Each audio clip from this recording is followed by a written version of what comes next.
This week, I am very, very excited to have back the one and only Lynne McTaggart. Lynne, how are you? How are I'm things? great. Thanks so much for asking. It's great to be back with No, you. absolutely. Absolutely. And for people in the off chance that people don't know, I will explain Lynne. This is fun. Lynne is a best selling author and a researcher who's been just playing in the most magical and amazing and interesting fields, including the field, for decades. And she's written some life changing books, including Power of Eight and The Bond. And we'll be talking about all that kind of stuff and catching up today. So I want to begin because here we are at the end of the year, Lynne, and if it's possible, I think a lot of people are heading into 2023 less optimistic than even heading into 2022. And there's a thinker that I'm very fond of called Bayo Akomolafe, and he says, "What if the way we respond to the crisis is part of the crisis?"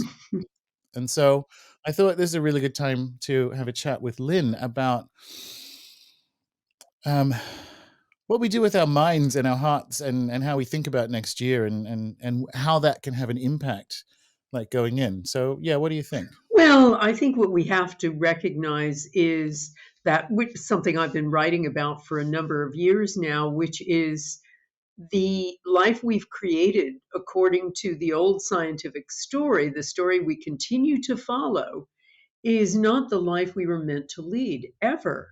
I mean, Isaac Newton helped us with technological mastery by describing the world, the universe, as a collection of separate things and very well behaved things operating according to fixed laws in time and space. And Charles Darwin, who was influenced by population explosion theories of the time, was convinced that there wasn't enough to satisfy all of those separate things out there. And so life must proceed through struggle and domination. And so that idea of individualism and competitive individualism has been the leitmotif of our lives for so many decades, centuries even. And the problem is we've run out of road.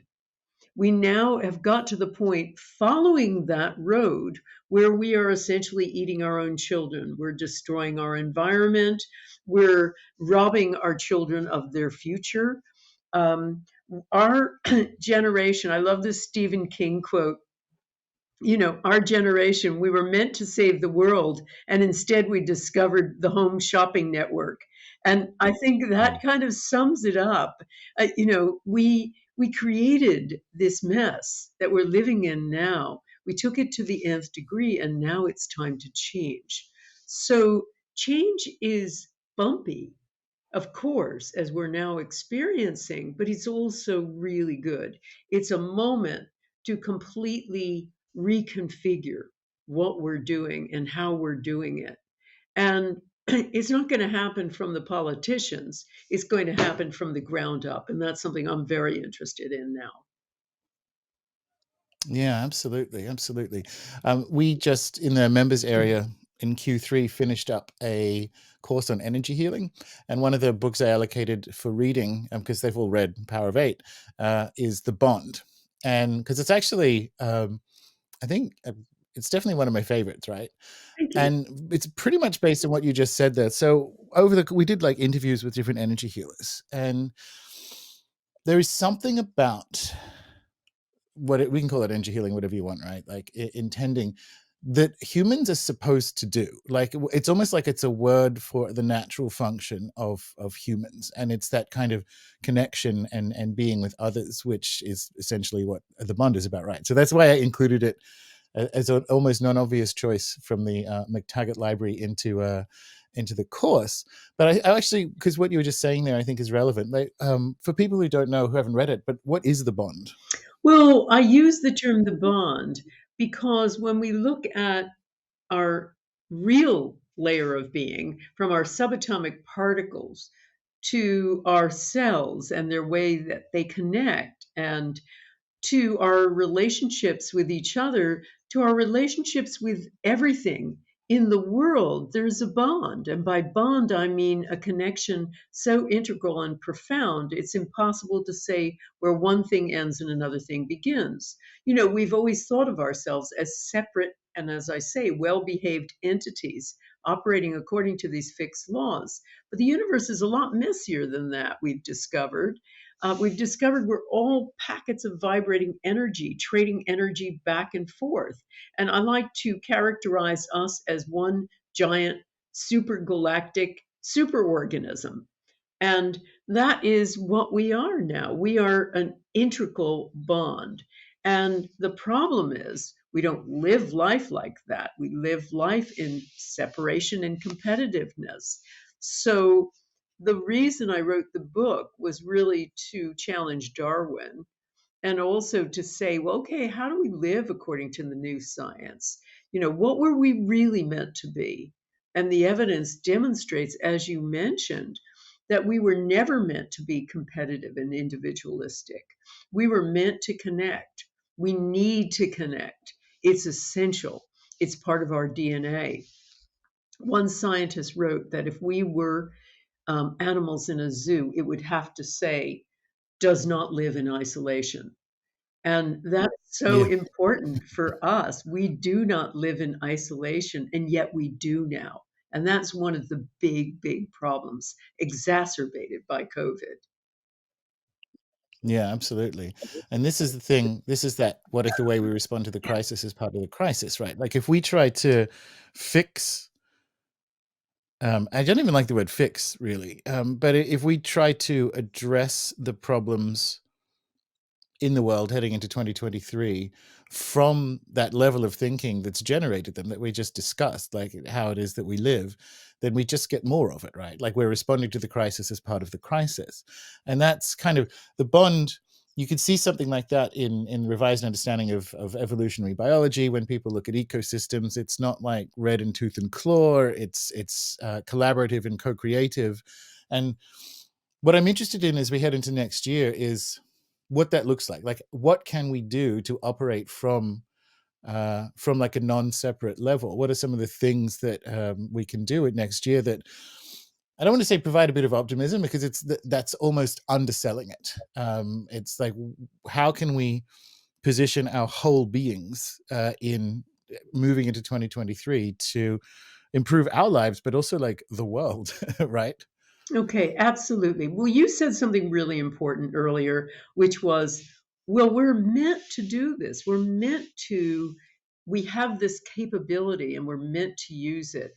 And that occurred to me in all the years now that I've been playing around with experimenting in large and small groups with intention.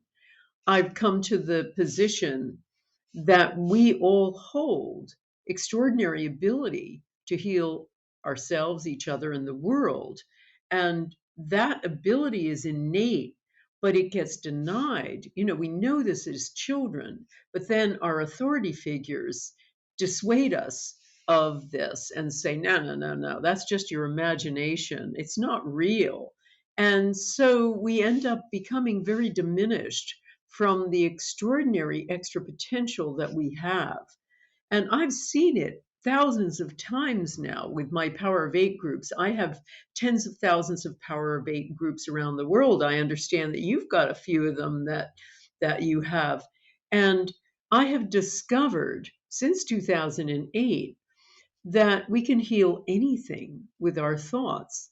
I've run 40 intention experiments, everything from purifying water and making seeds grow faster to lowering violence in war torn areas to healing someone of PTSD. And I've seen of those 40, 36, as demonstrated and measured by scientists in prestigious universities, have shown measurable, positive, mostly significant effects. I've had tens of thousands of Power of Eight groups. Two people have got up out of their wheelchairs not long ago, one paralyzed from the neck down. Countless people have canceled their surgery when they were meant to have surgery on failing limbs or joints. um, I've had untold number of people with cancer. One woman was in a Power of Eight group of mine for my Power of Eight Intention Masterclass last year, and her group were doing intention for her as she was in the hospital with advanced leukemia. She turned it around and she now is in total remission, as they call it. I call it Mm. cured. We've had people with all kinds of illnesses like that over and over and over again, or other aspects of their lives heal. So, the first answer to your question is a group. And here's our Yeah. mistake all the time. We always think that we create change from the top down. We need a new president or a new prime minister. Well, we're seeing now. They don't know what they're doing. You know, they have no idea. They have no clue how to deal with the crises we've all created. And we need to start from something more smaller, more malleable, and more functional. And that is a small group, a Power of Eight group. I started thinking recently about change making. And I thought, wow, we need an army of change makers. And then I suddenly realized I've got an army of change makers. I have Power of Eight groups around the world. So I'm providing everyone, I'm calling them in and I'm providing them with tools for a new world. And that is what we need to do, is start with these small groups. Now, anyone who's done Power of Eight work consistently, and that's the key. That's why I have a year-long course, because I realized after I started doing this, I could teach them all the techniques, but they need to do it consistently to really see the results. And so I put people in groups for a whole year and I monitor and mentor them for that whole year. And what I've found is those people who are consistently working it week by week by week, just about all of them experience major transformations. And they also recognize the really important, essential element of being human, which is we weren't just meant to connect, we were meant to give too. And for Yeah. me, the real key piece, which is so contrary to the way we live now, is altruism as part of a Power of Eight group. You give and you get a hundredfold, not just because it's a nice thing to do and doesn't that make you feel good, but because it's transformational.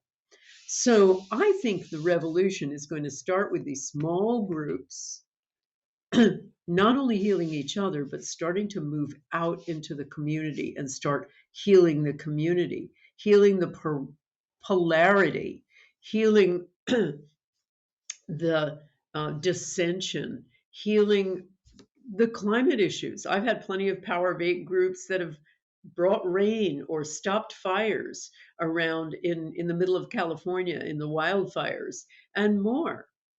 So that's where I would start. Yeah. The one of the best stories from our East Coast group is sort of really similar, because I want to come back to that because I think there's some, and I'll get your metaphysical take on a few things. But we had in our East Coast group, we had a child who was diagnosed with stage 4 brain cancer, got intended, and then it turns out, oh, look at that, actually this is misdiagnosed, this is actually perfectly treatable. And there's this weird, because one of the questions I wanted to ask, it sounds biblical to say, and it's not that it's not true at all, it is true that people will get up out of their wheelchairs, but I'm very interested in what the effects feel like when they happen, when an intention comes off. It looks, it for me it feels like it's almost um like it's slipped a new story into reality, right? Like reality's changed tack, and it's like, oh, it's almost like we've jumped a dimension or something. Do you know what I mean? There's this sort of funny way that reality looks different, and it's like it finds its way in. I don't know how to describe it, but you can feel it. You know what I mean? Like the easy way into reality to get that outcome, because there's been a few cases of like people going into hospitals scheduled to have surgery, and then the doctor looks again. It's like, oh, actually this is fine. And it's almost like there's moments in time or moments in reality where it can get in. Does that make Oh, sense? I totally get what you're talking about. Um, I think there are, reality on the big stage is also quantum, because what you're talking about is a quantum effect. where something could have gone either way or that way. And we thought it was going that way, but it actually went that way because people put their attention and intention onto it, almost like a quantum particle. Remember, in superposition, in the quantum world, the world of the tiny, things are in superposition, as scientists call them. So think of a quantum particle as a seat in an auditorium. And when it's in a quantum state, it's not one seat, it's every seat all at the same moment. It's every possible self all at the same time. But what collapses it down to one single seat is the attention and just the attention of an observer. Or when a scientist takes a measurement, then it collapses down to a single self. That potential of something becomes a something. So scientists always like to say that there's two kinds of reality. There's the reality of the small and the reality of the big sticks and stones visible world. But we're now finding that there's a lot of messy overlap, so that some of the biggest molecules in the world now, biggest molecules, also exhibit these quantum properties of superposition. They also have found that things like photosynthesis exhibit quantum properties. So actually, the big visible world operates according to quantum effects as well and quantum rules. It's the rule game of all of life, I believe, and we will find that out. So when you think about that, when you think about an outcome of something, all of you intending for someone who's got cancer, and then it turns out they don't have cancer. Well, you were probably we were probably in that kind of quantum state, and the intention shifted it over. Is the way I like to think about it. There are other elements of power of eight groups. I have many, many people who have done power of eight groups, maybe even for the first time, or people who do it consistently week after week. And many of them tell me that they have all kinds of feelings and experiences of an altered state, a profoundly altered state. I mean, I have thousands of people say this in our intention experiments, that they've had, they're crying uncontrollably. They've got goosebumps up and down their arms. They have all of the attributes described by Abraham Maslow, the psychologist, the late psychologist, when he studied peak experiences. These are people in the middle of a mystical altered state. But they also describe things like, I've had people say, there were light beings behind each of our chairs, and they were the magnifiers. They've described all other beings from another realm. Somebody else said a woman who had such bad arthritis, she was due to have surgery, and she did one 10-minute intention with me for the first time, and afterward did a deep squat, I followed up with her, she was able to cancel her surgery, etc. She said she felt like there were warm mitts holding her knee. There was nobody in her Power of Eight group touching her knee, but her feeling was, again, some spirit, something holding her. So there's potential element of that. But I think the more down to earth other explanation is that we were meant to give, and altruism is an extraordinary healer. And when people get into a group of total strangers who are sending loving healing to them, that heals their bodies. That heals their bodies. We don't get that in ordinary life. We're too busy with I win, you lose. And when we do have that kind of altruistic group who've got your back, who want the best for you, that can heal. And we go back to the idea that, we're not a body and a mind. We're one quantum entity. And so that flood of love can instantaneously heal the body. Yeah. So this is part of the metaphysics question, right? Like, because it's true, and one of the things you say, and it works really well for people if they're not getting the results they need, is to, get out of themselves and not focus on themselves and have another member of the group as the target. And very often that's when you get the blowback and you get the healing or the Yeah. results, right? What does that say about the universe? Like, um, it's almost like blowback isn't a good enough word. Hmm. It's like when here's what I mean by that. If we when we step into, let's say, the true functioning of a human, which is to be in ceremony for others, really, like that's kind of what we're doing. It's like when you remove the toxin from your life, you get the healing effects. It's almost like it's one of the first times that you're fully human, if you're when you're in that state of intending for someone else. And that's how I think. This is my take. That's how I think. Well, that's kind of like why I think it works when you focus on someone else, like why altruism works rather than, I mean, how do you think? Because I think it's philosophically significant that it, dare I say, works better when you are intending for someone else rather than yourself. Like that, people, that's a bigger deal philosophically than I think people realize at the time, as well as being good advice. But it's a big philosophical deal, surely. Oh, I think that's such a good observation. Absolutely.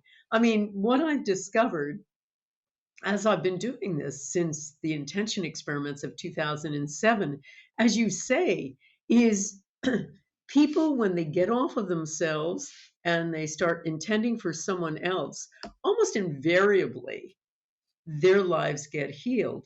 I see this with the intention experiments. People are focusing on some sort of altruistic target, whether it's trying to lower violence in Jerusalem or heal someone of something. And about a third of our participants, because I survey them each time, report outright cures or vast improvements in a range of medical conditions. They report their lives become more peaceful. There's a amazing mirror effect that happens. They report all kinds of changes in their relationships, even with strangers. About half of the people are hugging strangers, talking about feeling more love for everyone. So as you say, it's our natural state of being. And I saw that when I wrote The Bond. There was so much evidence that we need to connect. There was so much evidence that we need to give. So much evidence, whether it was a computer simulation or whatever, we need to take turns. We need it to be fair. We need that human interaction and giving. And, our bodies experience giving as essentially as good as eating or having sex, sometimes better. And because we are not so used to giving, to because we've been told for many excuse me, because we've been told for many decades now that the me generation is really important. Look after yourself first. Self-love, self-help, self everything. We think we have to always put ourselves first, and that's the only way to get healed, get ahead, get anything. And I found the absolute opposite. When people are stuck, invariably, when I tell them, get off of yourself, intend for this person, he needs it more, she needs it more, their own healings happen too.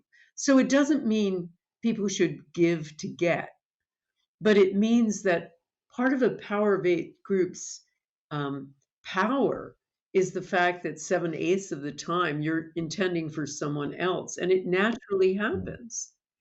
So I think it was meant to be the human experience, um, that we're always part of a greater whole. And when we are experiencing that, um, amazing things happen. The most persuasive evidence I've ever seen of this was the study where researchers were looking at how lifestyle played out in terms of immune system markers. So they looked at one group that were really well off, had lots of stuff, and were doing all of the things that you would do in self love. They went on all kinds of pleasure trips. They had all the money in the world. They were living the dream, as we would say. And when the researchers looked at their immune system markers, they found they were terrible. These were people who were perfect candidates for heart attack, stroke, diabetes, Alzheimer's. These guys were going to be dropping like flies. Whereas they looked at another group who weren't as affluent, but were living a life of service and purpose. They had amazing immune system markers. These guys were going to live forever. So to me, that pretty much sealed the deal that we were meant to live a life of service. We were meant to do for others. And when we do, we have a happier, healthier, longer life. It's so clear. Altruism, all of the studies on altruism are perfect evidence that we were meant to do it. If we're ill and we help somebody with the same illness, we're more likely to get better. It's just, it's indisputable now. Yeah. It's also what interests me about what you said there about service to others is we find, this is another kind of like philosophical implication I'm very interested in, is widening out the definition of others, right? Like, again, the fact that we can, and you've shown this, improve growth rates in plants and improve like the health and structure of water. Um, and also if you look at, and this is going back to the field, right, but if you look at the fact that at places where you will pray or intend have local field effects, so that you can actually notice changes in an environment where you do this kind of stuff regularly, which is another reason to stay in a group for a length of time, right? Because you're building field effects. This is where I'm going with what I think we can do in 2023. That's again very significant, that doing this stuff not only helps us and helps others, it's like it's a function of the human in the cosmos that we aren't doing. And I'm very interested in, and we're in here in Australia, obviously, I'm very interested in Aboriginal thought Mhm. and the role of ceremony in Aboriginal context is for the renewal of the world. It's part of what, well, it's like the human component of the renewal of the world is to be in ceremony for it. And we in the West think ceremony, we use words like largely ceremonial, as in like fake, but it's the opposite, right? Like to be in ceremony is participating in the flourishing of the more than human context and cosmos, right? And so I'm very interested in, again, what does it say that we as humans can affect, I don't even like the word environment, right, but like can affect the local environment and plants and water? What does that again, I think, say about reality and as a cause for optimism as we move into next year? Oh, absolutely. Well, let me tell you about some of the recent experiments I've done, particularly during lockdown. Dr. Konstantin Korotkov, the Russian physicist who developed the GDV machine, the gas discharge visualization machine, which measures um, uh, biophoton emissions by exciting them hundreds of thousands of times. He's done so much work on that it's not even just, there's no dispute about it anymore. He uses it to measure the state of Russian athletes, Olympics, Olympic candidates. They use it around the world now to predict and diagnose illness. But he also developed a machine on that essentially moves off of the GDV machine and measures very subtle change in the atmosphere. It's called capacitance, the ability of any space, empty space, to store charge. And it is exquisitely affected by emotions. So, what he and I have been doing, and we've run 5 experiments like this to date, is I will have my audience focus on some sort of intention in the world. Most recently, the 2021 um, inauguration. And so I had my audience around the world intend for a positive outcome and a peaceful outcome for the after the January 6th invasion and the storming of the Capitol. So we did that, and we've done numerous others. Beirut, after it had the explosion, even more recently, the Iranian women. But I've had the audience at the same time focus on some equipment in Dr. Korotkov's lab in St. Petersburg, Russia. And every single time, in all of these 5 times, no matter what our actual intention was, I just had them looking at not even the thing itself, but a photo of the thing in its lab. And we've recorded a big effect each time. So, what are we talking about? We're talking about an enormous psychic internet that gets created every time we focus together. So, what you're talking about in terms of ceremony isn't just ceremonial, it is an important focusing of the mind together. And while I've not studied Aboriginal activity, you can see this with so much ritual over the centuries that focusing of the mind can do amazing things. So, what we're really thinking about and talking about is affecting the environment. And as you say, we've done everything. We've run 10 peace intention experiments, and every single one uh, has demonstrated, as scientifically measured or recorded or studied, has demonstrated a lowering of violence. So, did we do this? If you do one or two, it's hard to say, yeah, it's me, because everything from the weather to, um, an army's movement that day can completely change the course of a war. But when you have 10, it starts getting interesting, all of which have shown a positive effect. So there's no question we can affect our environment. As I say, I had a Power Big group uh, a year or so ago, and in one of my classes, in my master class, and one of their members lived right in the middle of where wildfires were happening in Northern California. So her group intended to put a big dome over her house so it would be spared. Fire was coming straight for her house. And they also intended that the firemen would use her house as a sanctuary. No kidding. The fire went around a circle around her house as though a giant dome was on top of it. The house was completely spared, everything else around was burnt to the crisp. And the firemen did use it as their sanctuary. So we've seen this over and over again. I've had, during a drought, loads of intenders in my Power of Eight groups do intention for more rain. And I've had them and suggested that they measure it. They don't just do an intention, they get statistics from their local chamber of commerce or wherever they can get it, from their local government, about rainfall before and afterward, and actually do their own little scientific experiment. And we've seen it over and over again. It works. There's no question we can do things with our environment. And we just need to number one, believe we can. That's the biggest challenge. And number two, do it consistently. Yeah. So that's the thing. Like,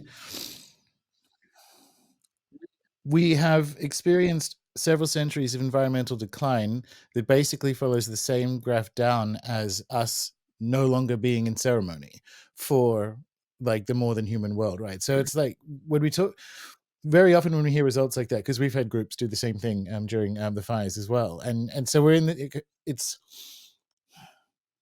it's almost like we need to get back to it rather than start doing it. And I think that's what's interesting about the wider implications for me of the intention research is this isn't something we should do tactically. This is something we're supposed to be, right? Like if we would be in less of this situation if we were operating in a context that made us kind of understand that on the one level we are always intending, but also like this is what we're supposed to do as humans in this environment. And I find that the fact that it works so well for outside of humans, as well as for inside of humans, but in some cases, there's stopping a fire is pretty cool. Right? It works so well, and it looks like what humans used to do for centuries before we effed everything up. I'm very interested in when you put together the kind of research that you've done over the decades, it it paints a picture of almost like where we're supposed to get back to. Does that make sense? Oh, totally. It absolutely is where we're supposed to get back to. Um, we've lost this power because we have, and we continue to create a society based on very reductive science. And it's becoming ever more reductive. Now there are so many moves afoot to try to crush alternative medicine, which relies on many traditional methods of healing, everything that isn't big pharma. And big pharma is, Yeah. is working on crushing that too. So we have more and more the picture of a very desolate and materialistic and reductive world. And that's the world that we are creating and putting out there as the only way to see things. And I think that is that has to be the cause, the very basis of our huge decline now. So, yes, we were meant to do this. This is old and we're reclaiming it. I mean, when I was looking for an antecedent, as you well know, for Power of Eight groups, I looked at many traditional prayer circles and things like it. And I looked at the Rosicrucians who had something like it and other indigenous populations, but almost always they had a leader. There was somebody, a shaman in charge who was telling them what to do. So I came across this Baptist, I think it was a Baptist preacher who said the Bible had been mistranslated when he was talking about the Acts. And he talked about the part where Jesus had given instructions to his apostles. This is supposedly after he ascended. And all of the instructions said, according to the King James Version of the Bible, you need to pray with one accord. Now, when this guy was arguing that actually the original Greek was much more passionate, the word was homothumadon, which means passionately and with one voice. And it's usually a musical term. Think of a Beethoven symphony. And it occurred to me reading that and going back and reading the Acts where it's mentioned that the apostles are supposed to pray together and passionately and with one voice. It's mentioned about 15, 16 times. And it said, you will heal and you will be healed. And I started thinking about that. And also the first activities the apostles did, then when they were forming a church, it had nothing to do with a building. They were just teaching people to pray together. And the first group that they got together was about 140 people, and they all prayed as one. And I thought, yes, this is one area. Now, maybe Jesus was repeating some of the things he may have learned himself growing up, but, and maybe these were part of some ancient practices that he was following. But it made perfect sense to me. This is what we've been seeing. And it's very simple. It's something that is part of our human capacity. And we just have to relearn it, let it into our lives, believe it. And the reason we don't believe it is because we're taught that reductive scientific story. Mm. One of the things that the Kogi elders told Charles Eisenstein once was that if we wanted to cure climate change or fix climate change, again, words I don't like, cure and fix and so on, because I think a health journey is more complex than that. But um, we should return all the sacred indigenous objects and statues in European museums to where they came from. And I think I think about that often because it comes back to the world, the way of thinking in the world that would lead to that happening would be the same sort of thinking that would get us back into kind of like right relation with the more than human world. But I also think it might actually work. Do you know what I mean? Where that when you're doing something in service of the field, it kind of responds. And this is why the optimism I want to get into for 2023 is that um, you can you can just do it. You can start there. You can join intention groups, and wherever you are in the world, and however grim things look, it's grim inside a story of separation, but you're always kind of the invitation to work at the level of the field is always there. And when we do it's when we get back to that, dare I say, I think it can be miraculous. And that's the stuff I love about reading your work, Lynn, is that it just it points it provides evidence for, yeah, it's like how we're supposed to live, I guess. Oh, absolutely. I mean, and that was all of my work is meant to be very optimistic and hopeful. Everything that I do is meant to be optimistic and hopeful. And what I can give you the story of Jerry. He was in last year's master class and the year before. What happened was during lockdown, where we were all supposed to be isolated, et cetera, and we were, of course, when I run these courses, year-long courses, people meet virtually. They meet on Zoom. So Jerry wanted to join this. And by the end of the year, he said, I have had more human connection than I've ever had in my life. In fact, he wanted more. He said, so I wanted more. So he continued to meet with that 2020 group, but he joined the course again for 2021 just to have another group. And he met with them for the whole year. And by the end, he said, there have been miracles that have happened, but the most important thing has been a sense of connection and compassion. I now know what love is. And I think that's our key element in terms of really wanting positivity. Yes, there's all kinds of strange things going on out there, but you can rebuild. I like to say we're all going to be Jedi Knights in 2023 and onward. We can start small with a small group, heal each other, then start healing the people around you, then start healing your community. It's that simple. The power of intention is not only strengthening to you, it's strengthening to everything around you.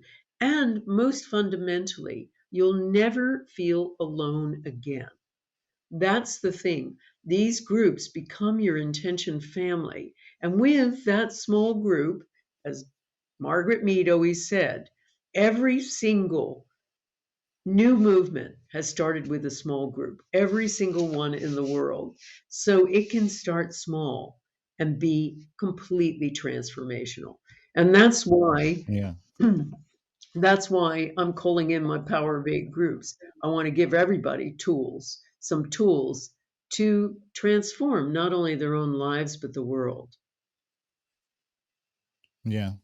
Something, again, speaking of Charles Eisenstein, he says that I like is that this idea that bigness is the same as effectiveness is part of that story of separation, right? So, one of the things that happens when you do work at the level of the field, like intending, is that you understand that there's something bigger than bigness, right? And we see that in a healing situation or a healing field where um, flooding someone with or blasting someone with huge amounts of chemicals is not necessarily, and in fact often not the right thing to do to heal, right? So the transformation happens, or the news story isn't one that equates bigness and lots with efficacy.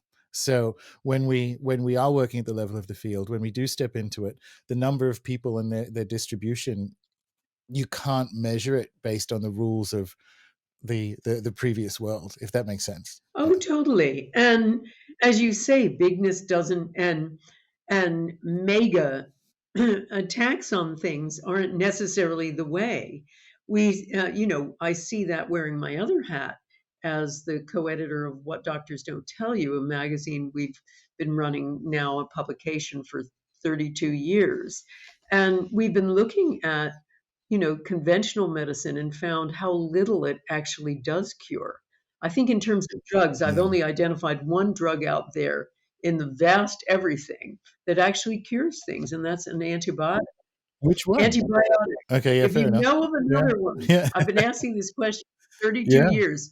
Stop whatever you're doing and write Yeah. me a note.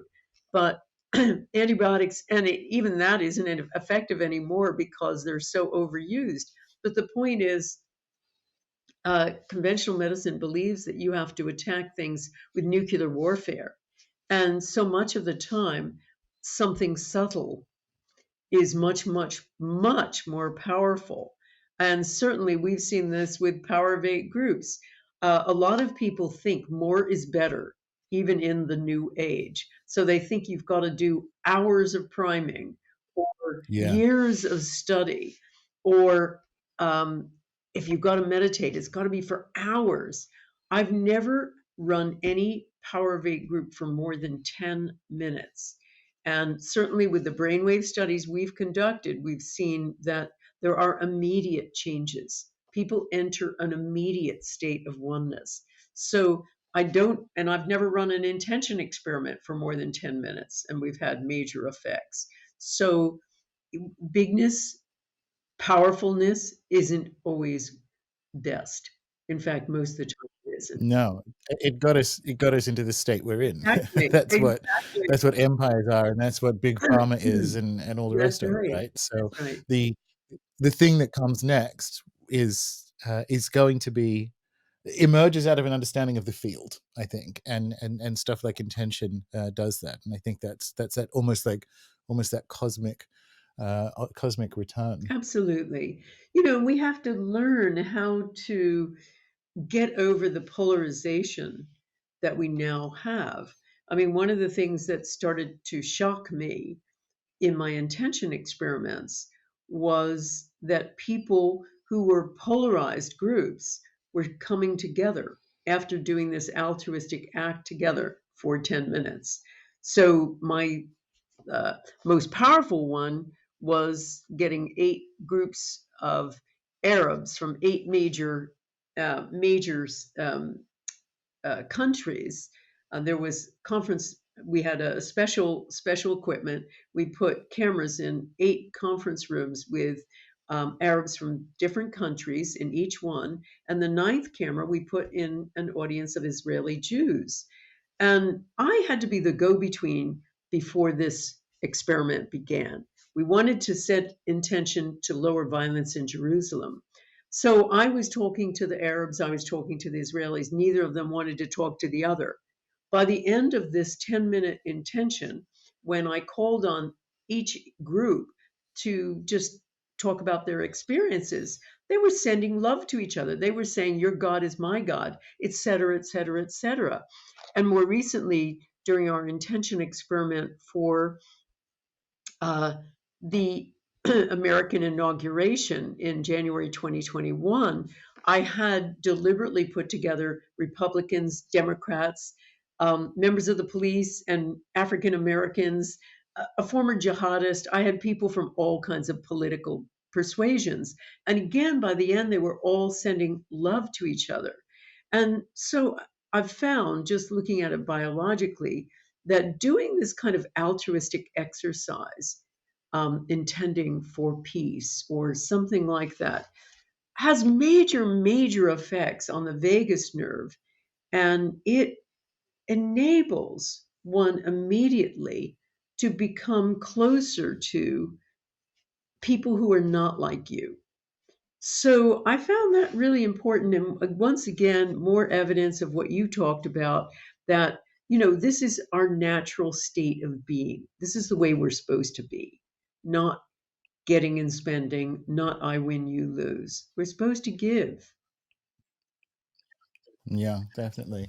So let's let's put that together for some like 2023 advice. Obviously, I want to hear more about the groups in the masterclass for next year, because I absolutely, so like this new way of thinking, or being in service of the field requires being in relation to others. So groups of some description are absolutely part of it. What else can we do? Like if people are listening to this and they're not yet in an intention group, and intending to join or not, what are the stuff with the wisdom you've gleaned from all this research and all this work over the years? What else can we do to sort of contribute, like get ourselves right for next year, but also like contribute to a improving 2023? Okay, well, as I wrote about in the bond, and I'm expanding on in my tools for a new world, and by the way, that is going to be free downloads for anybody who is interested, any groups that are interested. They'll be on my website, lynnmctaggart.com, because I want to see these groups flourish and connect with each other.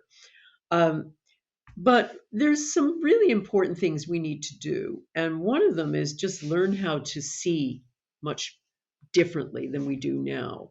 I mean, we see in isolation, we don't see in connection.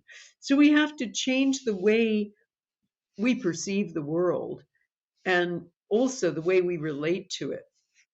We have terrible ways of relating with people. We feel like if we don't agree with each other, we have to demonize each other.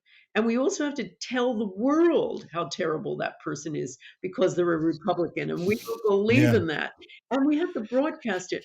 I was in America recently, just a few weeks ago, and I was shocked. I'm an American, but I haven't been back there for a few years. And I was shocked to watch even the talk show hosts were partisan. They were making one talk Mm. show was making fun of the Republicans. Other talk shows make fun of the Democrats. Every news broadcast wasn't even a semblance of news anymore. It was just a party political broadcast. And I was just shocked at how that was creating more and more and more animosity and separation, and just feeding this whole idea that we don't know how to deal with somebody who doesn't share our views anymore. We don't know how to do things. So that is one of the things we have to learn, relearn how to Mm. engage with people and see commonality, but also not be offended by, worried by, um, just shocked by, and appalled, and just uh, recoiling from people who have a different point of view. We see this now in our universities. You're not allowed to disagree anymore. People get canceled because they don't have the right views. And so we have to go back to just learning how to relate to each other. It's that basic. We have to learn how to um, be fair. That's a really, really important element that we've lost. People are giving until other people aren't giving. We have an inbuilt sense of fairness. And I love one of the public goods games that I wrote about in the bond, where they found the game. They do these kind of economic games to put people in a tight spot and see how they behave, to kind of measure human behavior.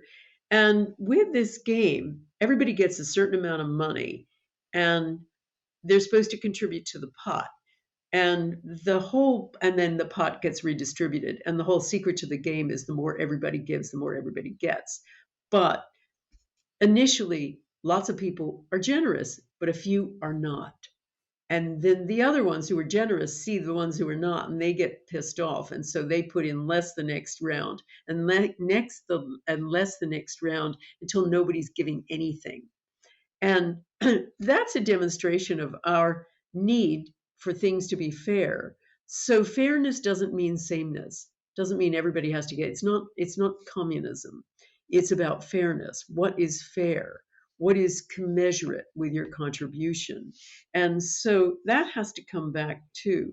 So essentially, we need an A to Z of how to live, because we've lost all of that. We've lost all of that sense of what is in alignment with being human. And that's what I want to help people recover. Yeah, I like that. That's really good.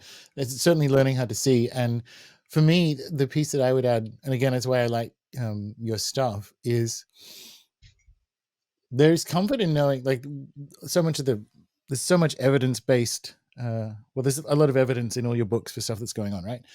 And I actually just find comfort in, like, if you are feeling a bit overwhelmed by the world or whatever, I can sort of think back and go, human thoughts can make plants grow faster. Like, there's an optimism that's just in understanding the research and the experiments that have gone on, because it kind of makes the universe taste better again. It's like, okay, cool. So some bad stuff is going on, but it's not the only thing that's going on. You kind of, you can step back into a magical reality. And I think a big part of people's concerns and sadness and fear and anxiety going into 2023 is being in a non-magical world, but it is magical. Right? Like, we can heal people with our thoughts. That's pretty cool. Absolutely. And, this all magnifies in a group. So, once again, when you start experiencing that in a group, you recover the magic in your life. You Yeah. recover that on a weekly basis. I love the stories I've told numerous times of people who really didn't believe, and then they got off of themselves and maybe just intended for someone else. And everything about their life changed overnight. Their senses were heightened. They came away as though they had walked through the looking glass. Senses heightened. Suddenly, they changed their whole demeanor, like the case of Wes, who I've spoken about before, who was a Vietnam vet who had been traumatized by being drafted way back when, and he had lived a really miserable life, totally depressed for years and years and years, till he could barely get out of bed. One 10-minute intention for someone else. And the man was like Scrooge on Christmas morning. He was running around saying hello to everybody and how are you? And recovered his desire to do things in his life, started exercising, joining classes, writing again, participating in his church. He was a completely changed person. So that is magic. That's magic, and it's right Mm. there at our fingertips. We have this capacity. So simple. But as I say, we are all doubting Thomases because we've been imbued with that scientific story, that reductive and depressing scientific story of lonely people on a lonely planet in a lonely universe. And so we have to regain the simple magic that can be created. I love the whole idea of a superordinate goal, and intention experiments are simply that, really. All coming together Mm. for a goal that cannot be achieved by individual efforts, but only by the collective efforts of everyone involved. And that not only creates an outcome, as we see in lowering violence and making plants grow faster, but it also allows the heart to leap across the fence. As I say, I find extraordinary changes in people who participate in these intention experiments. Suddenly they go, aha, together we are powerful. We can do stuff. And they also recognize, and as I say, it causes all those changes in the vagus nerve to get biological for a moment, but the heart leaps across the fence. You connect with people who are not like you, maybe people you were enemies of. And that to me is also magic. We can heal Mm. these terrible divisions with one simple 10-minute secular prayer. It's that powerful. Yeah. Superordinate goal. I think everyone, that's a really good way of seeing it. And it's like all the intention experiments themselves have a superordinate goal of this return to right relation or um, re-enchantment, right? So I think even for people who don't join a group, have a superordinate goal for 2023 because there is something, as you say, about stepping into a journey or a task that is in the right way bigger than you, not like overwhelming, but in something that cannot be accomplished in solitude. So tell us about the groups. What's going on in 2023? So you mean my intention masterclass? So Yes, every please. year, Yeah. and this one begins on February 4th, 2023. I open my doors to a year-long masterclass just once a year. And what I do is I teach people over 6 weeks, live and interactive sessions. So I'm working directly with you, and you're working with everybody in the class.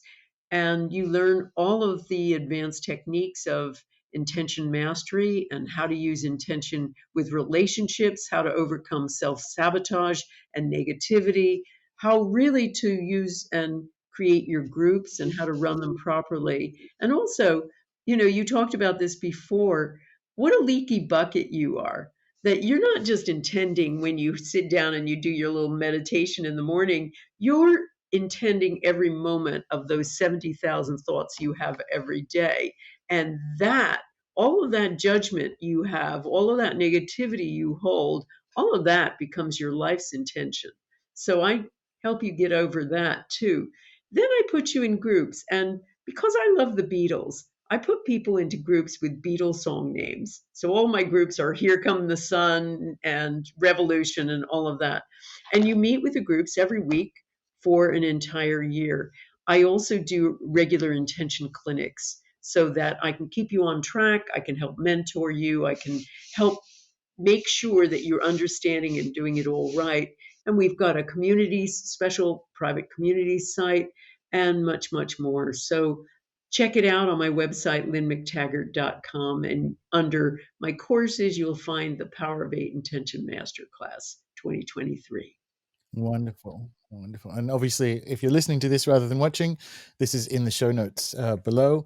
But it's definitely something that you can meaningfully improve 2023, not just for yourself, but on a macro basis by having a superordinate goal of helping other people in groups. So if you are thinking about it, if you want a magical task or a magical quest for 2023, something like the intention groups, which we've run our own for a while, and they change your life, and they're really wonderful things. So Lynne, I just want to say thank you for not just this podcast, but yeah, all your work, and it's been life changing for so many people, and it's really wonderful, and it's a blessing to have you in 2023. Thank you so much. It's been such fun to talk with you and great questions. Thank you.